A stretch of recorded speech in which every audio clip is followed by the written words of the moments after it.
Hello everyone, I am सुगम। Welcome back. तो कैसे हो आप सब? आई होप आप सब अच्छे होंगे। स्वागत है आप सभी का आपके अपने एसपी स्टडी यूट्यूब चैनल पर। तो गाइस, आज हम आपके लिए क्या लेके आए हैं, जैसा कि आपने कहा था, ओम प्रकाश नाम के एक बच्चे ने मुझसे कहा कि उसको इतिहास के जो इम्पोर्टेंट क्वेश्चन है वो उसको चाहिए। ठीक है, आज ही उसने बोला था, तो उसके लिए ही ये वीडियो मैंने बनाई है। गाइस, अगर आपको किसी भी सब्जेक्ट में कहीं पर भी कोई दिक्कत है तो please tell me in the comment box में हमें ज़रूर बताएं। घंटे के बाद ही आपके लिए भी मैं वीडियो बना देंगे हम। ठीक है, तो आपको क्या करना है, बिल्कुल भी अपना टाइम वेस्ट नहीं करना है, क्योंकि इस बार आप ही बोर्ड एग्ज़ाम के टॉपर होंगे। इस बार आपको टॉप करना है, तो आपको क्या करना है, बिल्कुल भी अपना टाइम वेस्ट नहीं करना है। कहीं पर भी किसी सब्जेक्ट में कोई चीज़ आपको समझ नहीं आ रही है तो आपको क्या करना है, कमेंट बॉक्स में लिख दीजिए।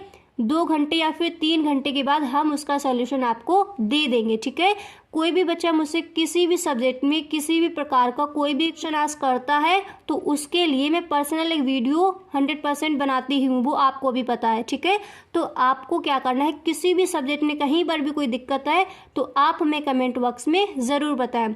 तो देखिए, ओम प्रकाश जो बच्चा है उसने मुझसे पूछा कि इतिहास के जो इम्पोर्टेंट क्वेश्चन है वो हम उनको बताएं। ठीक है, तो उन्हीं के लिए मैं ये वीडियो लेकर आई हूँ। तो देखिए बेटा, सबसे पहला जो आपका प्रश्न है वो मैंने यहाँ पर रखा है कि सांची के स्तूप के संरक्षण में भोपाल की बेगमों की भूमिका का वर्णन कीजिए। आपका प्रश्न क्या दिया गया है, सांची के स्तूप के संरक्षण में भोपाल की बेगमों की भूमिका का वर्णन कीजिए। यहाँ पर ये बेगमों लिखा है। ठीक है, तो देखो, जो ये वाला ये क्वेश्चन जो आपका दिया गया है, जो क्वेश्चन मैंने यहाँ पर ये रखा है, ये 2023 के बोर्ड एग्जाम के लिए बहुत ही इंपॉर्टेंट है। ठीक है, इसीलिए मैंने पहले रखा है। ओके, तो देखो इसका आंसर क्या हो जाएगा। तो देखो इसका आंसर हो जाएगा कि 19वीं सदी में भोपाल के शासकों और यूरोपियों ने सांची के स्तूप को बचाने में महत्वपूर्ण योगदान दिया है। इस तरह से आपको लिखना है। फिर इसके आगे आप लिखोगे कि यूरोपीय शुरू से ही सांची के स्तूप में दिलचस्पी आते रहे। फ्रांसीसियों ने तो सांची के पूर्वी तोरण द्वार को फ्रांस के संग्रहालय में ले जाने की अनुमति भी मांगी। अंग्रेजों की भी यही इच्छा थी, परंतु शाहजहां बेगम ने दोनों को सांची के प्लास्टर ऑफ पेरिस की बनी कृतियां देकर संतुष्ट कर दिया। इस तरह सांची की मूल कृति को भोपाल राज्य में अपने स्थान पर बनाए रखा। इस तरह से इस प्रश्न का आंसर आप लिखोगे। समझ आ गया? तो जो आपके लघु उत्तरीय प्रश्न है वो हम आपको पहले बता रहे हैं। ओके, फिर देखिए जो आपका नेक्स्ट प्रश्न है, जितने भी आपके इम्पोर्टेंट प्रश्न है इस बार के लिए वही आपको इस वीडियो में मिलेंगे। और आपको भी एक वादा करना है कि अपनी पढ़ाई एकदम सही ढंग से करनी है और इस बार आपको 90+ स्कोर करना ही है। समझ आ गया? तो देखिए इधर आपका ये क्वेश्चन है वो दिया गया है कि अभिलेख शास्त्रियों की कुछ समस्याओं की सूची बनाइए। ये क्वेश्चन कई बार आस्क किया गया है बोर्ड एग्जाम में। ठीक है, अभिलेख शास्त्रियों की कुछ समस्याओं की सूची बनाइए।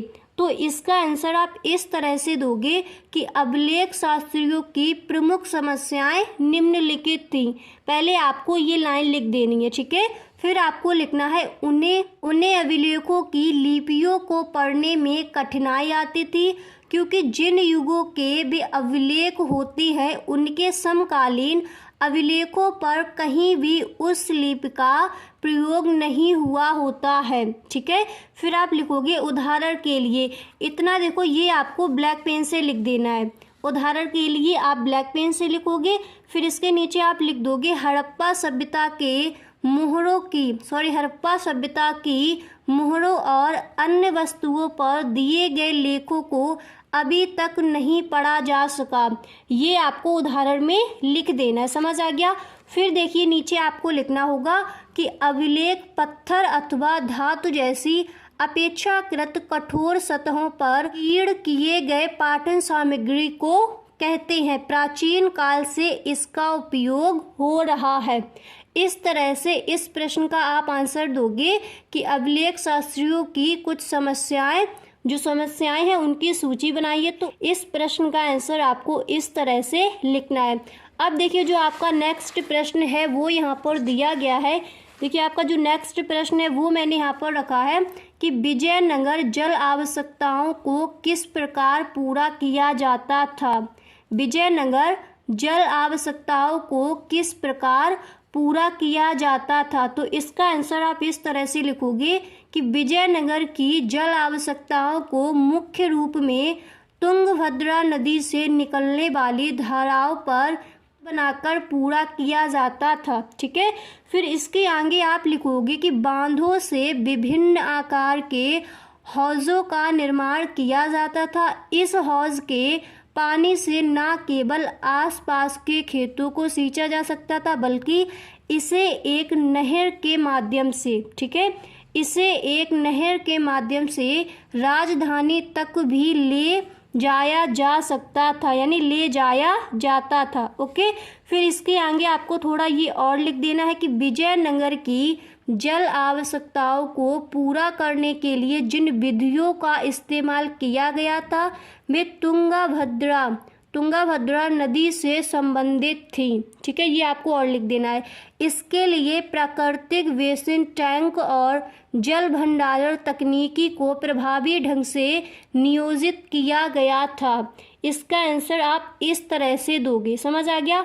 अब देखिए जो आपका नेक्स्ट प्रश्न है वो मैंने यहाँ पर रखा है कि जमींदार लोग अपनी जमींदारियों पर किस प्रकार नियंत्रण बनाए रखते थे। ठीक है, इतना ये थोड़ा मिस्टेक हो गया, सॉरी। तो आपको ये देखना है कि जमींदार लोग अपनी जमींदारियों पर किस प्रकार नियंत्रण बनाए रखते थे।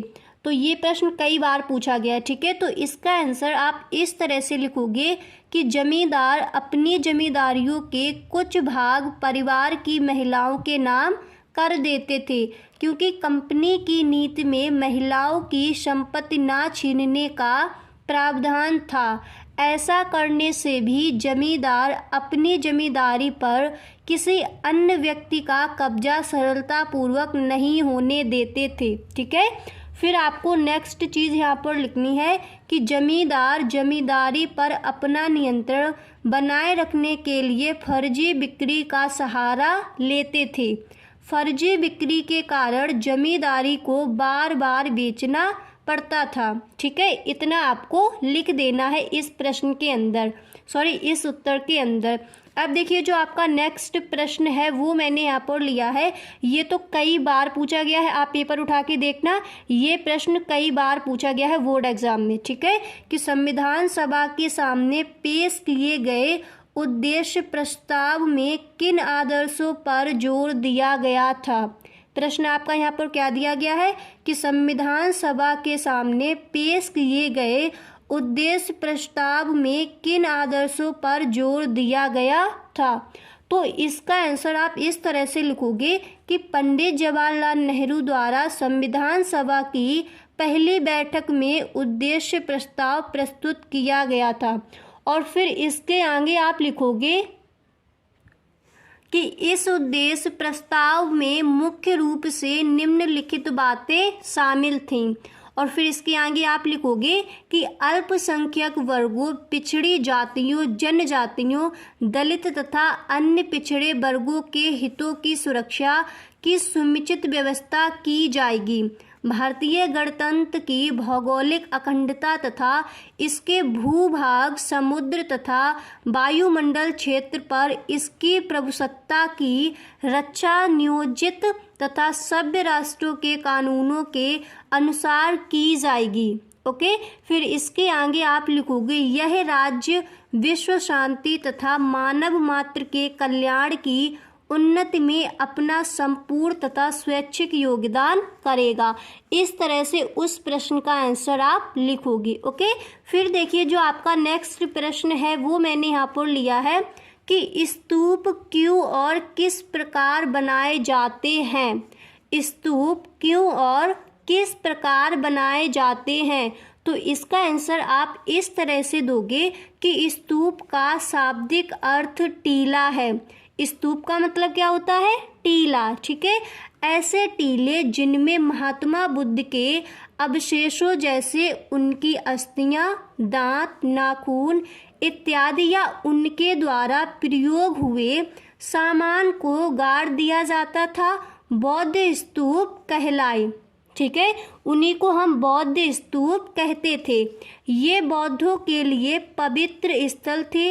यह संभव है कि स्तूप बनाने की परंपरा बौद्धों से पहले रही हो, फिर भी यह बौद्ध धर्म से जुड़ गई। इसका कारण वे पूजनीय स्थल बन गए। इस तरह से आपको लिखना है। फिर यहाँ पर दिया गया है कि स्तूप क्यों और किस प्रकार बनाए गए। फिर इसके आगे आप लिखोगे कि प्रारंभिक स्तूप साधारण थे, लेकिन समय बीतने के साथ साथ इनकी संरचना जटिल होती गई। इनकी शुरुआत नुमा मिट्टी के टीले से हुई। बाद में इस टीले को अंड के नाम से पुकारा जाने लगा। अंड के ऊपर बने छल्ले जैसे ढांचा ईश्वर विश्वास का प्रतीक था। ओके, तो इस प्रश्न का आंसर यानी स्तूप क्यों और किस प्रकार बनाए जाते हैं, तो इसका आंसर आप इस तरह से दोगे। समझ आ गया? तो गाइस आज के लिए बस इतना ही। मिलते हैं नेक्स्ट वीडियो में। आई होप आपको वीडियो पसंद आया होगा। गाइस अगर आपको वीडियो अच्छा लगा है तो वीडियो को लाइक करें। अगर आपको वीडियो पसंद नहीं आया तो आप डिसलाइक करके भी जा सकते हो। Thanks for watching.